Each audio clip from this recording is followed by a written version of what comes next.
And hi, it's Talk Comics to Me time. We're gonna rapid fire through these. We've got 8 books, something like that. 8 books.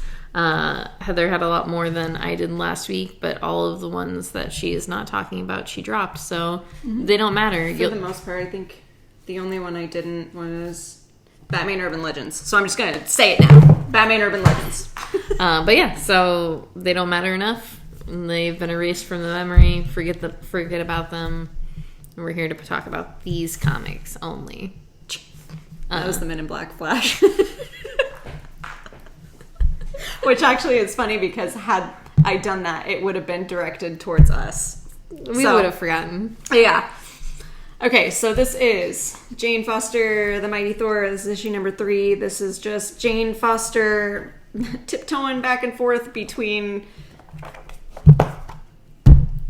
Thor and Valkyrie. You know, what she likes to do. There's a battle on Asgard right now, and Runa, who is, I guess, the comics version of who Valkyrie is in the movie. That's how I see it anyway. Yeah. She's up there fighting, trying to take Asgard back. And then Thor is still missing, so Jane Foster is trying to find him. That's it. I actually really like this issue. I made it seem like it was just like a no fun, bad issue, but it was actually a lot of fun. All right. And it was good, so. I like this series. First issue was kind of off to a rocky start. Didn't really like it, but as the story develops more, it's good. So there's my rapid fire review of Jane Foster, The Mighty Thor. Okay. I have Predator. This is issue number 1. This is a little Predator story about a girl who is out to avenge her family who has been killed by a predator. This specific predator has a little piece of his face missing because her mom fought back, and that's really that. I didn't dislike it at all. I really enjoyed the issue. Not your typical Predator story necessarily, but I do like the aspect of her hunting the predator. Yeah. I like that too, rather than the predator hunting you. Yeah, there's something a little different about it. It's still hunting, so still figuring out who's the best hunter. I gave myself a cramp. Are you okay? I am. I'm fine. Okay. Yes. So then this is Axe Judgment Day. This is issue number 2. This just kind of actually begins the story. Yeah. The event, and you find out what is going to be happening during Judgment Day. I loved this. It just gets better, I feel like, with every issue that comes out. And I do like the way that there were 2 previous issues to this, number 1 and then the eve of Judgment Day. But this is, where it actually starts, and it's so good. Yeah, the way the beats in this issue were really great, because it opens with 6 different humans, and it just everybody's story matters right now. And then the way the issue ends, it's very full circle. And there is also a part of this where they, I guess a slight spoiler, but it was in the Eternals. When an Eternal dies, when it's resurrected, a human dies. So that comes into play within this issue, and I really liked that a lot.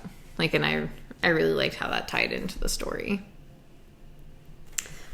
Sorry, that's still just my favorite part. It's just very, very good. I do like how that does keep coming back into play, because you do get to know and read and experience it in Eternals, but I don't feel like they touch on it as much as they should have. I mean, they really do. But it's the whole storyline with what's his name? I know, but when it comes back into this, when it plays into this, I do feel like them touching on that was very important, obviously, because of stuff that happens in here.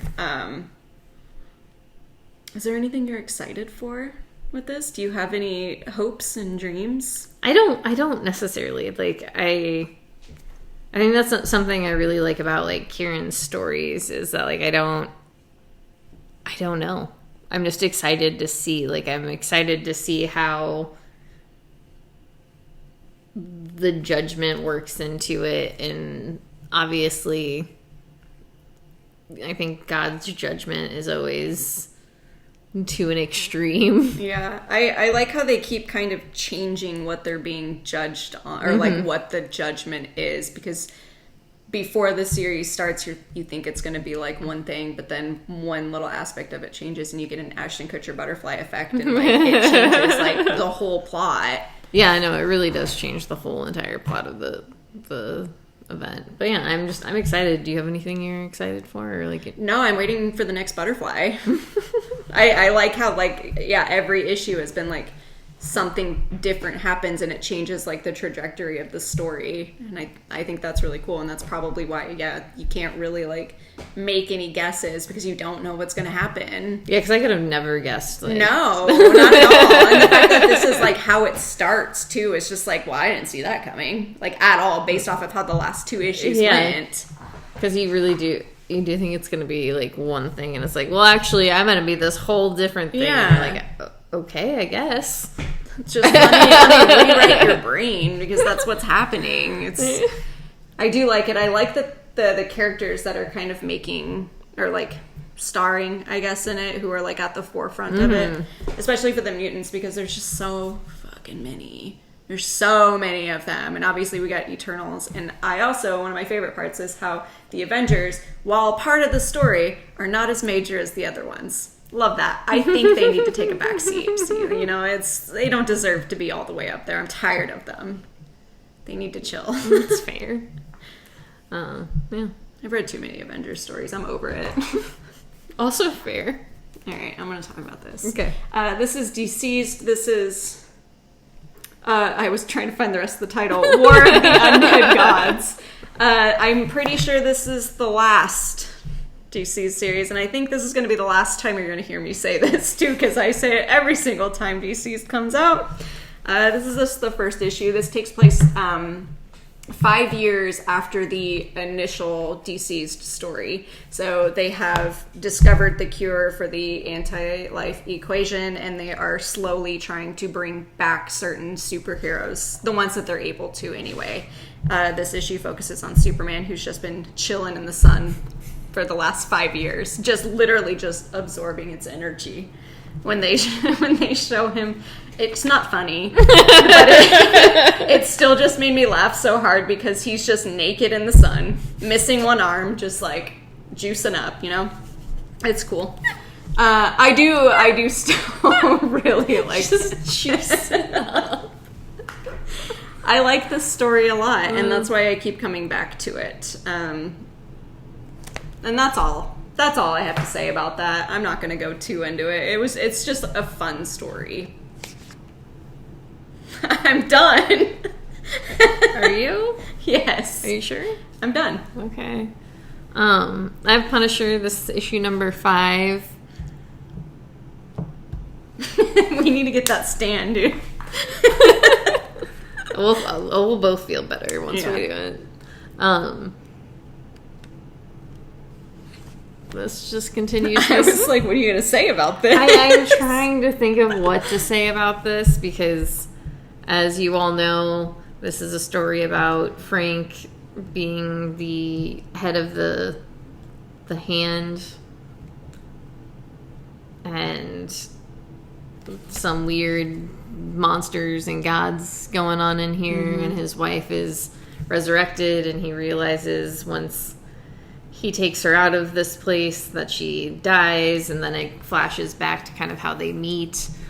So you get really great, like, as a Sita art, which the art is like one of the best parts of this story.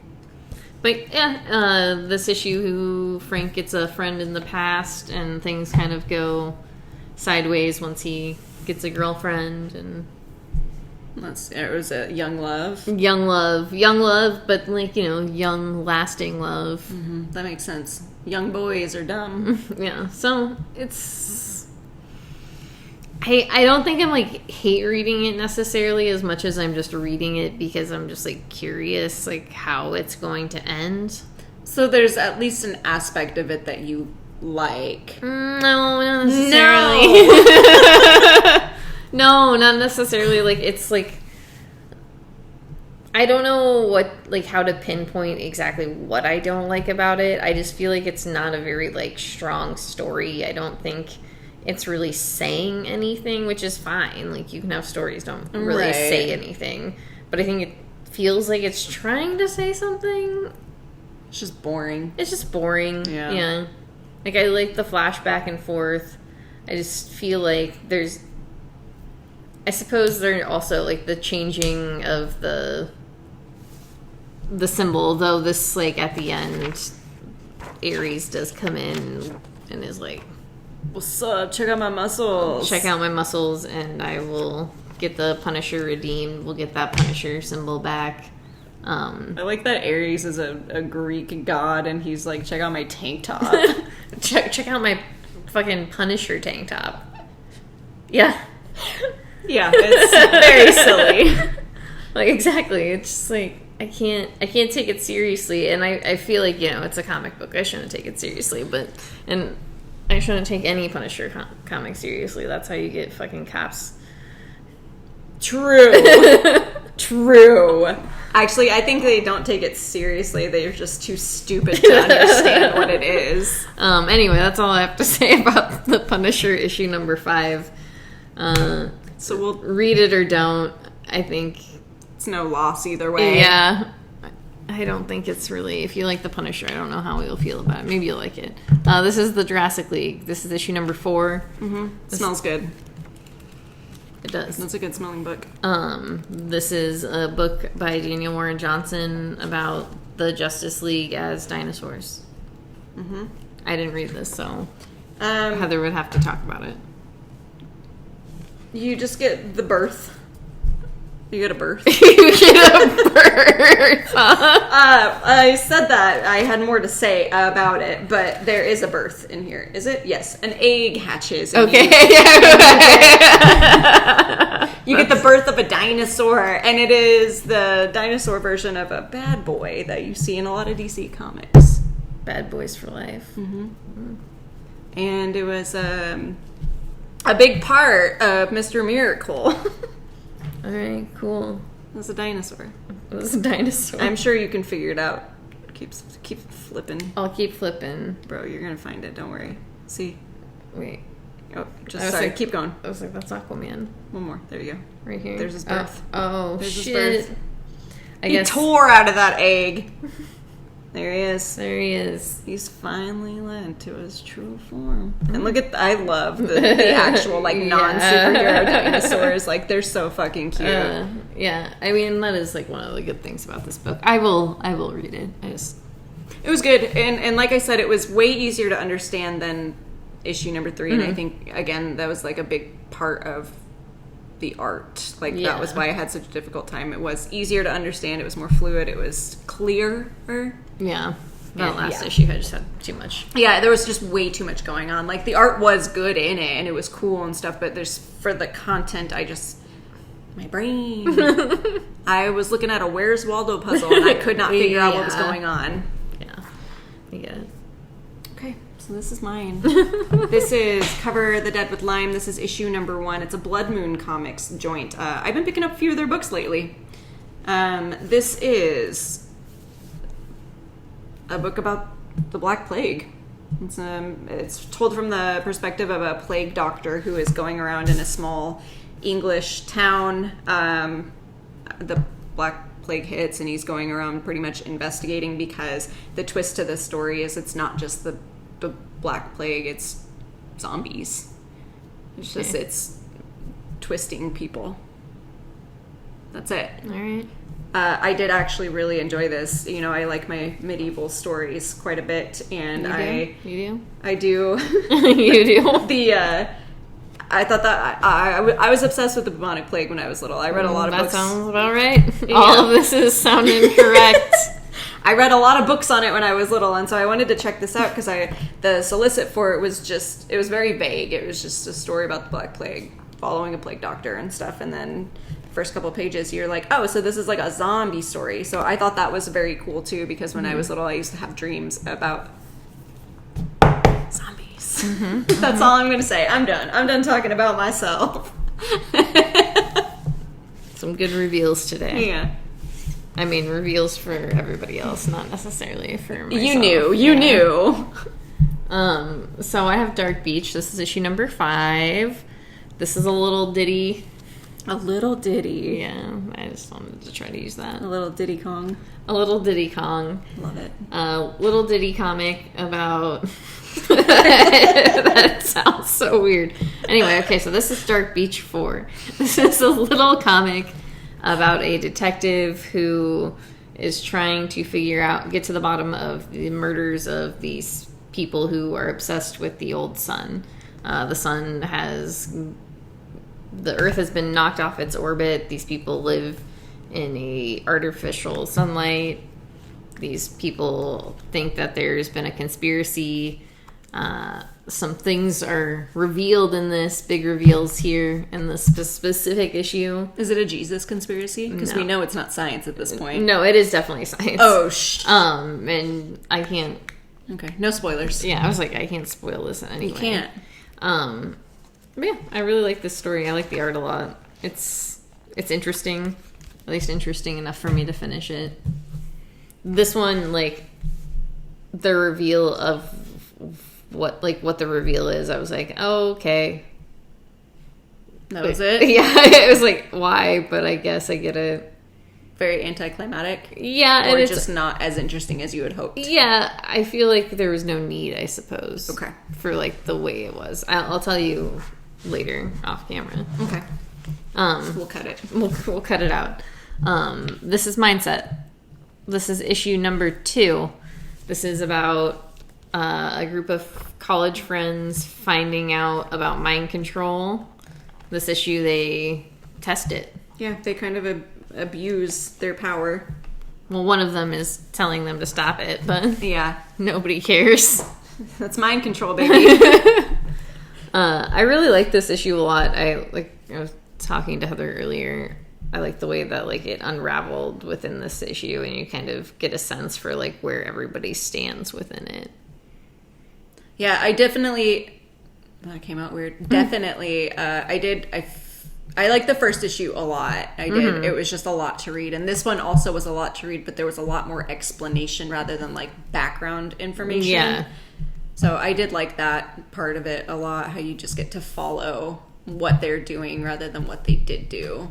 Yeah. I also I'm intrigued by the idea of, like, using mind control as an app. Mm-hmm. And, like, why anyone... I guess we'll see how it... I was like, why would anyone get that? But then I don't know. We'll see. We'll see. And then people are also dumb, so I don't know. Yep. Anyway, this is Deadliest Bouquet. This is issue number 1.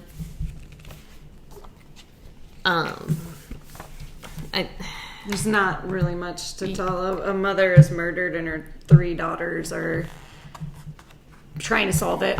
Are brought together. They're brought together by the murder of their mother, who was, they think, killed by a local gang. And there's obviously more background because these women are badass. I did not like the characters in this. Yeah, I know. It reminded me of... Like, the way that the characters are written reminded me of that one story that you read, where that woman was very obviously written by a man who thought he was writing what a strong woman was. I can't remember what story it was. Are you talking about Devil's Highway? Yeah. It just, the characters just really fell flat for me. They were trying too hard. Yeah, I also was not endeared to any of the characters. Mm-hmm. Yeah, they felt too try hard. Yeah. Like, it was trying to push their personalities, like, too strongly. And it was like, okay, I get, like, who they're supposed to be. You can, like, tone it down just, like, right, just a little bit. Because I know there are people like that in real life. Like, I know. Yeah. But I don't like those people in real life for, like, a reason. Yeah, and the story itself is interesting. Mm-hmm. That is true. Don't take that away from what we're saying. And the art is really, really great. Yeah, I am interested. I do like how they just threw in the Cross of Lorraine. Like that, I was like, what? That was very strange to me because I also have a Cross of Lorraine tattooed on my hand. And I was like, what does that have to do with her? But obviously, like I said, there are layers to this story. Mm-hmm. So once we get past the baddies, we'll figure out what it is. Yeah. I am excited. I will probably... Wait, I think I did just add... Maybe... I can't remember if I added this or just special ordered it. I think you just special ordered it because we did it backwards because Golden Rage... Oh, yeah, I just added that one. And this one I just added, you just special ordered. Okay. It was like a weird thing that we did. Yeah. I might just special order the second one to see if I like it. So I think I definitely should have taken it off my poll, but I was curious enough that I was like, I'm going to leave that just in case. So lastly, we have Love Everlasting. Look at these covers, bro. Look at them. They're really fun. Neither one of these are A covers, no. So we don't play that game. Not this time. No. This is a book by Tom King and Heather, you take over. Elsa Charretier. This is a hard one. There's a lot of R's and E's. Yeah. Charretier. That sounds pretty close. And then Matt Hollingsworth does the colors. But this is a little story. All these are little stories today. About a character. What's her name? I forgot her name. Oh, shoot. Marla? Joan? Joan, yeah. I was right. Yeah. Because Marla was her roommate. That's right. Okay, I was like, wait a minute. They both sounded right to me. So they're both kind of right. A character named Joan who is kind of jumping through different romances, romance stories. It's a lot of fun. She can't really figure out what's going on. Yeah, it's like she's jumping through different timelines with different love interests, and she's the only one who realizes it. Yeah. While also kind of losing a bit of her memory or whatever. Yeah. I really like this one. I thought it was a lot of fun. So it was a lot of fun. I love the art, from the get-go. I also just like the homage to old romance comics that is in here. I like the little twist. I know that people will probably be like, it feels too multiversey, but I don't know. I like the jump through different stories. I think that's a lot of it's an interesting idea. I loved the title. Yeah, the title for pages. Each one, because again, it's several different stories within here with a continuing theme, I guess. So yeah, each of the titles for the stories was all just, that's so good. I like how you come out of that first one, the first story, and then you when you're reading the second story, you're like, oh, that's the same girl. I don't understand. And then it's just oh, yeah, it's supposed to be the same girl. I was I'm just as confused as she is. I liked that. I liked that a lot. Can I see your cover again? Yeah, it was just a really, really cool idea. Okay, so you got the last story. Mm-hmm. And I got the first one. Oh, shoot. Because that's George. Yeah. Right? Well, I think this... Well... Is that one? Yeah, it's this guy. Right? Yeah. Yeah. Fight for Love? Yeah. I don't know if that's actually him. That's just what it reminded me of. No, not quite. But kind of. Anyway, yeah. I'd really suggest this book, actually. It's a lot of fun. I want to say it's a lot of fun. I just want to show one more thing. Okay. Before we go. I love Once and Future, and they put out the Grail Pack, which is there's Claire, which is the first 6 issues, and they re-released them with different covers. So 2, 3, just trying to show it without the glare. 3, 4, 5. That's weird. There we go. And then 6. This one's my favorite. There we go. So the lighting's not great. Is that good? A 6. Anyway, it's cool. I have so many different versions of these, but you know what? It's my money. You can't tell me how to spend it. I would never. That's all. I would never. And that was it. That was our quick little run through. I hope you enjoyed it. Thanks for supporting us, and go support your local comic shops, go support your local libraries, go take care of your friends, do good things, be nice to one another, be good to one another. Mm-hmm. Heather? Be kind. Love yourself. Love others. All right. Well, we love you, and we'll see you on the flippity flip flop dewdrop. Boop, boop.